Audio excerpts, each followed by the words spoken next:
There's like no blood in my thighs right now. Killing my ass is really numb. Moving. These stupid chairs that we're using. You're not recording this, we're right? You're recording, yeah. Oh. Yeah. That was beautiful, though. You know, your hips don't lie. Fergie was right. Fergie didn't sing that song. Shakira sang that song. You know they're the same person. Right? Get your really super thin, not really that attractive pop stars correct. Fergie's better, though. And honestly, if you think about it. Fergie or Shakira? Neither. I think Bare Naked by Jennifer Love Hewitt is the best song ever written. That's why they... Look it up. When I polled 10 people this morning... Why would you poll 10 people?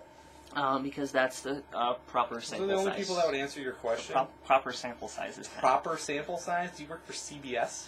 Yes. Fox News? I think Fox News does 10%. Shut up. All right? I have a statistic. Hey, Fox News. When I polled 10 people, all 10 people said you were gay. Wow, you are suddenly Rush Limbaugh. AFC West. Did you just eat a goat or something? AFC West. You're angry. San Diego at 12-4. Okay. San Diego 12-4. We both have San Diego winning. Yeah, we do. It's true. The Chargers. San Diego Superchargers. Yes, winning the division behind North Turner. Also with Wade Phillips as dad coaches. Yeah, North Turner is lower than Wade Phillips as far as I'm concerned on the coaching totem pole. That's why I always worry about my pick for the Chargers taking the division, because they could legitimately wind up 6-10 because of North Turner. But losing Vincent Jackson for the first few games of the year is going to be something difficult for them to overcome. But they've got Antonio Gates and they've got Malcolm Floyd. I think those two guys are going to carry the load like they need to. I think Phillip Rivers is an elite quarterback, despite the fact that he can't seem to get it done in the playoffs. I don't think that's his fault. I think that's Norv Turner's fault. And I do think that the changes at running back are going to work out. I like who they took in the first round. Draft, yeah. What was his name? I forget his name. How good are you? God. Sorry. Tune into my fantasy football videos where I'll tell you the name of that guy. And then Darren Sproles, if they would just hand him the ball a couple more times a game, I think he'd be a difference maker. The defense is still pretty good, so I think the Chargers take this division by a long shot. I don't think any of the other teams in this division are very competitive. Nate Kading, probably my favorite kicker in the league. That's actually legit, too. Like Ryan Lindell and whoever else I said, Phil Dawson, I don't know who else. Nate Kading. Nate Kading is actually a good kicker. He's going to win you games, actually. And if you want to bring up a kicker into the conversation of important players, Stephen Gostkowski. I think Kading can get it done. Denver. We have different seasons going for Denver, but we both have them at second in this division, as most people do with San Diego. Where do you have Denver? 9-7. Why? Why would I have Denver at 9-7? Yeah, why? I don't think they're even like a 500 club. I like Sean Moreno. I like him going into this year. Who's going to be their quarterback, though? They've said Kyle Orton's going to start. But I really do think that the evil genius Josh McDaniels is going to insist. He's not an evil genius. He's absolutely evil. Josh McDaniels is Tim Tebow. He's a good coach. Tim Tebow. I've been a big believer in McDaniels the entire time. I've told all my Broncos friends. I was drinking the Kool-Aid before he ever played a game, and he has done all right.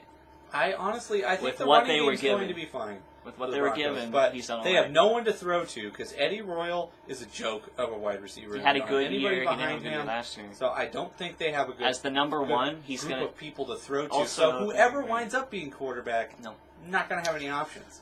No, Eddie Royal is going to get the same attention that Brandon Marshall got because they don't have. If you double cover Eddie Royal, still who get are it they done. going to throw to? Brandon. He had a good career at Virginia Tech. He did his job in his rookie year. He stumbled in his second year. Eddie Royal and Lee Evans are the same person. I think they just switched jerseys.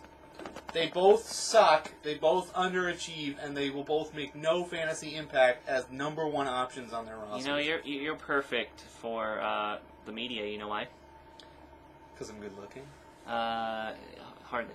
But you make drastic predictions and exaggerations. I thought when we discussed in pre-production that you would be the one making drastic and outlandish predictions. No. I never said that. Now you're leaving me hanging out to dry. No. No, it's okay. I'm going to stick on this. I really do think Eddie Royal is terrible, and I think the Broncos, no matter who they decide to use at quarterback, won't be able to be successful at quarterback. I think their defense is good, but I think they're going to be playing from behind too much. Should I smile more? Probably. It's a little creepy. Little creepy. So, after the Broncos...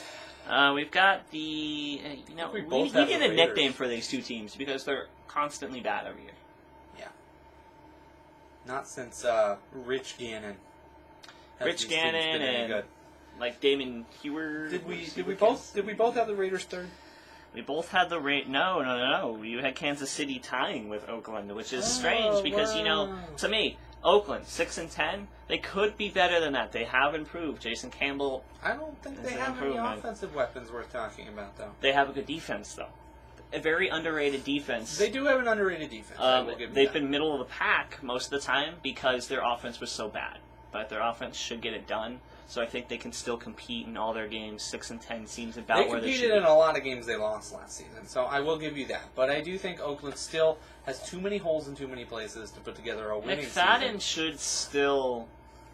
He should still get it done. They just got to use him. They have Justin Fargas, too, who is also a very good running back. Another underrated guy is these guys. Zach Miller, I think, is probably very the most underrated player on their team. So, yeah, sure, they've got talent, but I don't like their coaching staff, and I don't like the environment that they play in. I don't think that Oakland is prepared to start winning games on a regular basis. They're going to win more than they did last year, and certainly they're going to win more than Kansas City, who I have a 2-4. Kansas City's terrible. They didn't make any changes to me that made me think, oh, well, they're going the right direction. Right.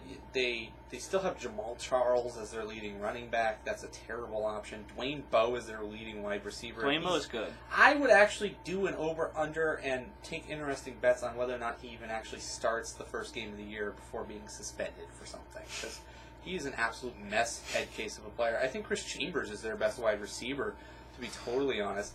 Their defense is non-existent. They're just like 11 guys in red shirts that are actually tackle dummies. To give you an actual analysis on their defense, they're very young. They still got a lot to learn, too. I don't think they're young with potential. They're just kind of young and average. But do you think Todd Haley is going to be given the option to continue coaching this team being so young?